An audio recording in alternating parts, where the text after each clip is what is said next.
Merhaba arkadaşlar, kanalımıza hoş geldiniz.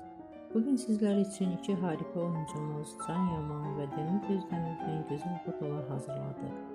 Can Yaman, İnadına Aşk, Bay Yanlış, Doluna Ay gibi dizilerde rol almış ve herkes tarafından çok beğenilmiştir.